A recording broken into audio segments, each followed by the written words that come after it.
Hello guys, you're welcome to the Minority Report Nigeria. I am Dozie. And I'm Walter. And today we will be taking on a very big topic, a very big topic.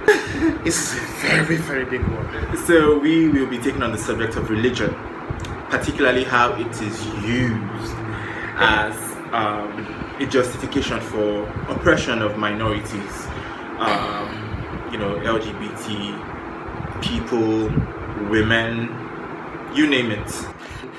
So for oppression. Yes. It shouldn't be, but rather than talking about what religion is, I think I'd rather talk about what religion isn't. There seems to be this very general idea that and it's some nonsense I've bought into in the past, that every religion is a monolith. It's universally practiced the very same way across regions all over the world and all whatnot.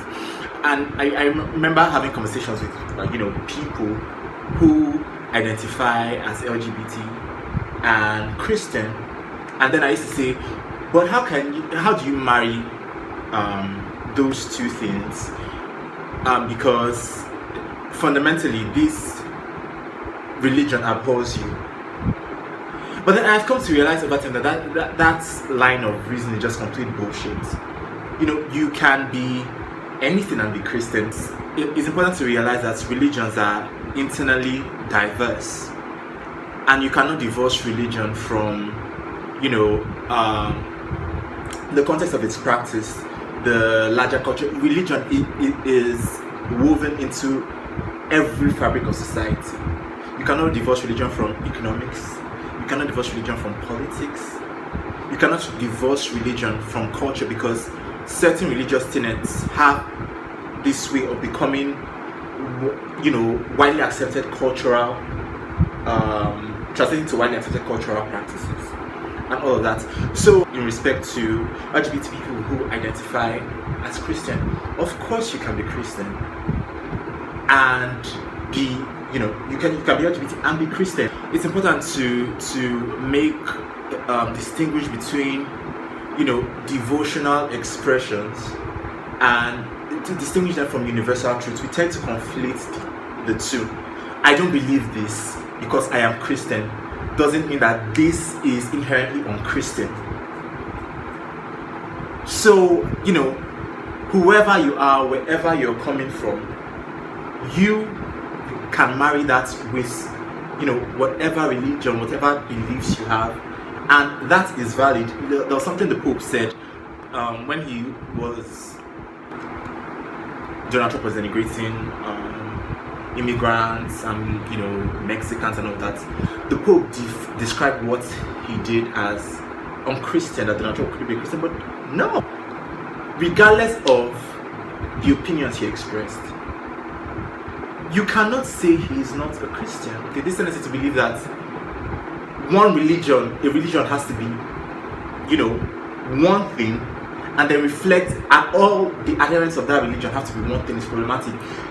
Islam is neither a religion of peace nor a religion of violence. If one person, one Muslim, or a sect of Muslims, and if a sect of Muslims can be peaceful while holding on to Islamic tenets, then those absolutes are absolutely wrong.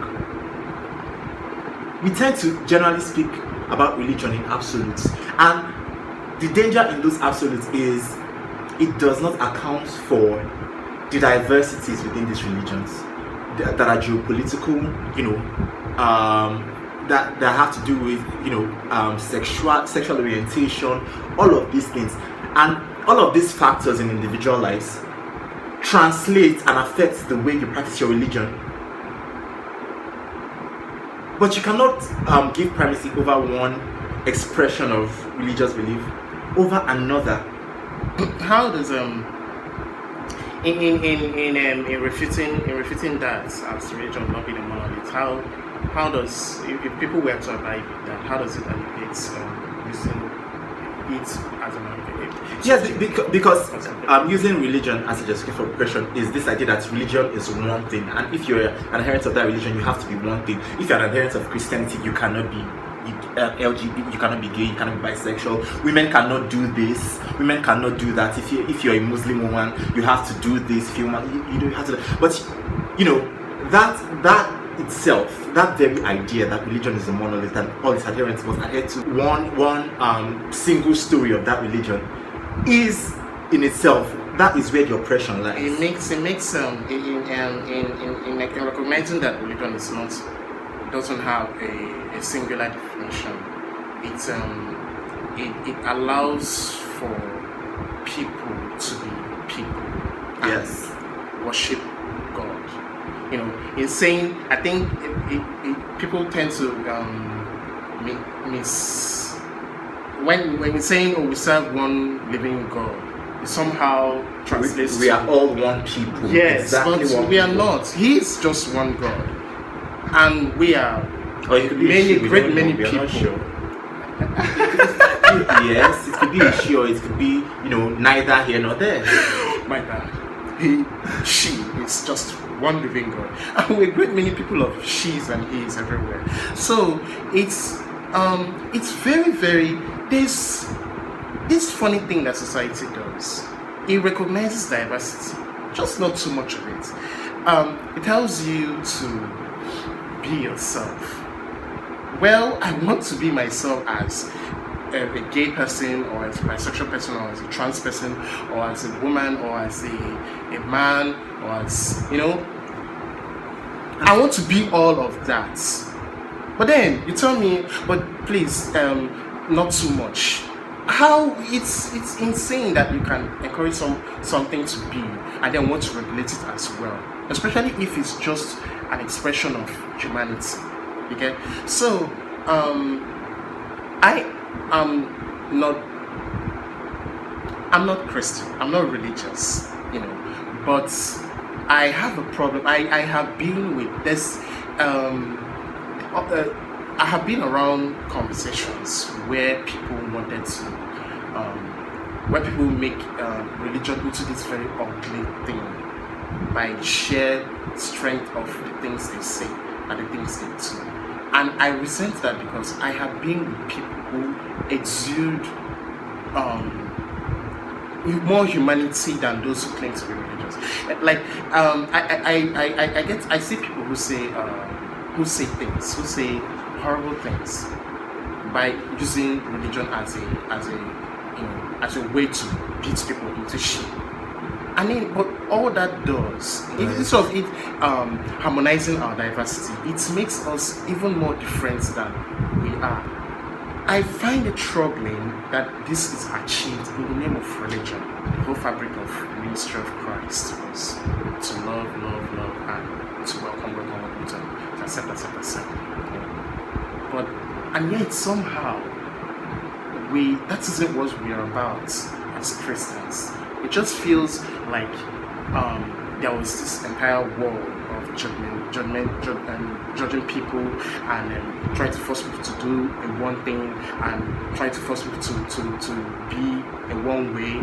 And then Christ came and told us all to stop doing that, because this is the way it should be.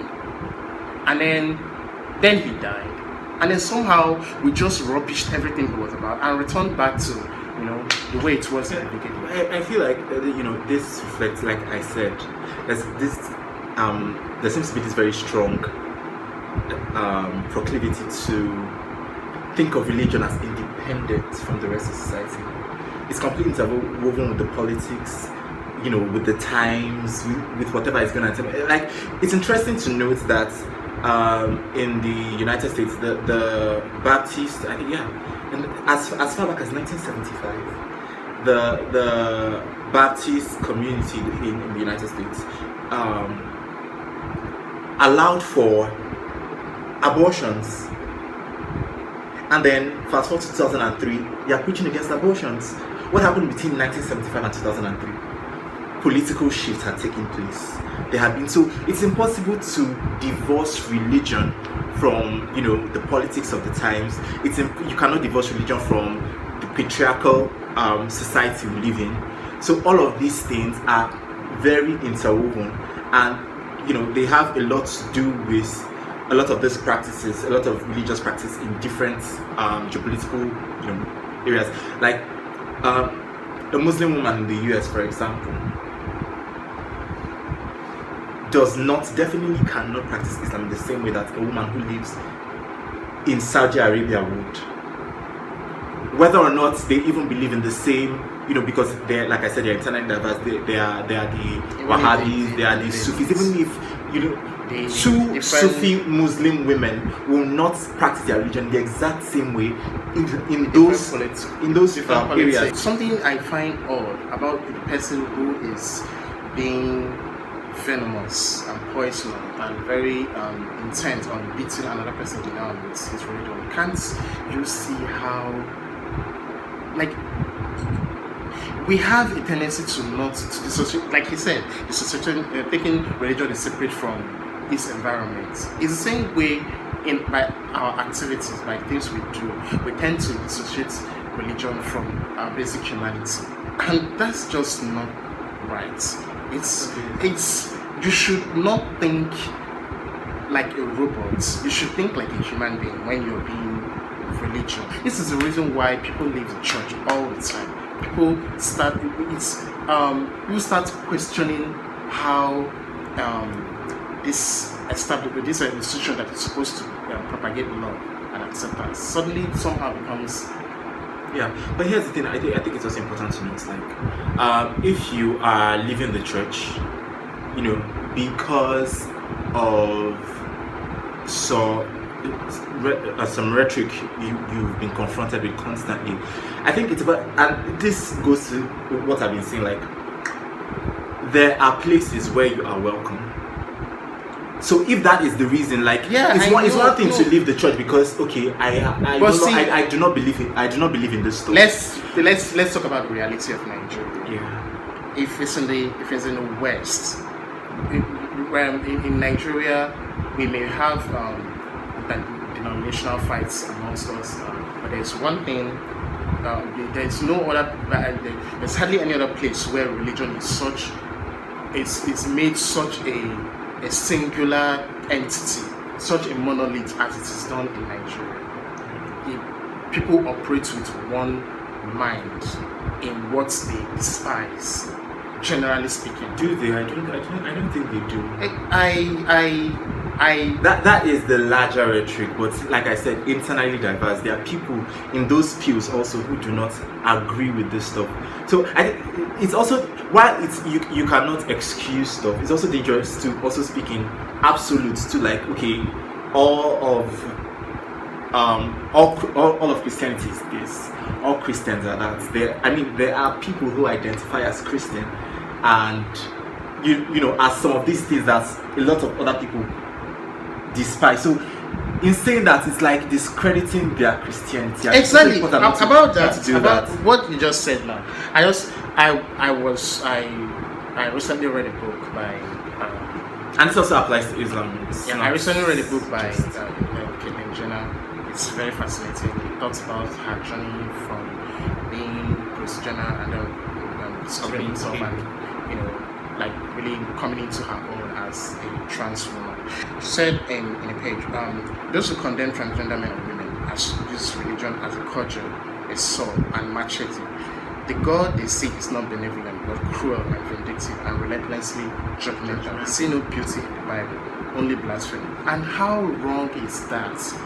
That in beating people with your religion, you end up discrediting your religion so badly, tainting your religion. In beating people, I think it's also important to make a decision. In beating people with your own personal devotional expression of that religion, making it out as though this is a universal truth. True, that is really, really wrong. We need to start divorcing our own devotional expressions of religion from what's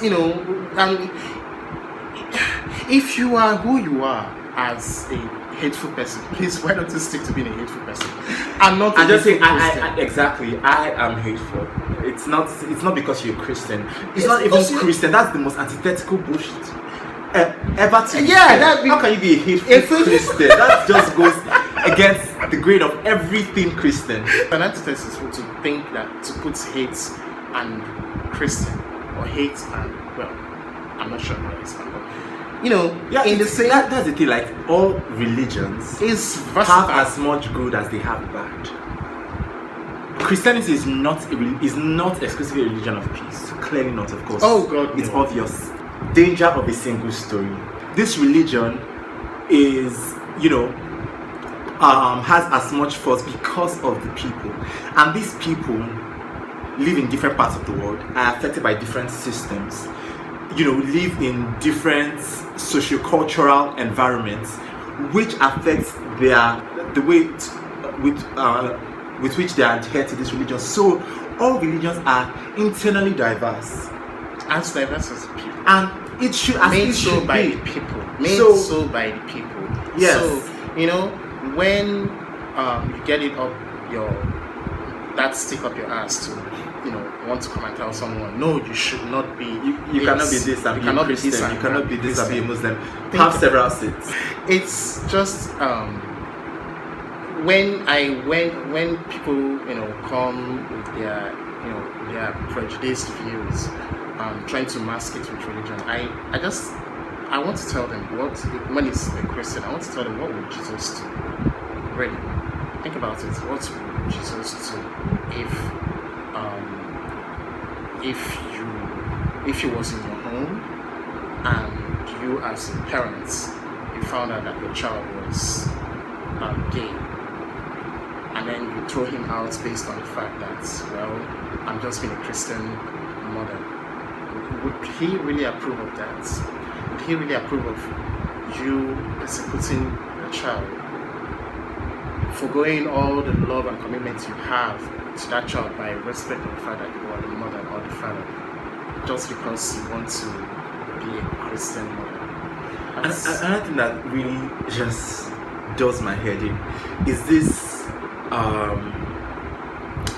I hate to call it conservatism, but it's this hanging on to the past, as though your religion can stand outside of this rhetoric of the world, Even they're hanging on to that part. Even there's religion wait, is subject when it to comes change when it comes to as much Christ, as every other aspect. when of it comes to society. Christ, there was no one who was as radical as he Exactly. was. Also, money has a lot to do with this, money, power, and all of those things. And this hanging on to tradition. Traditions always change. It's in the nature of tradition to change as we as humans are evolving, as societies are evolving. All of these things change. Allow change to happen. It is bound to happen with or without you. As a Christian, as a religious person, if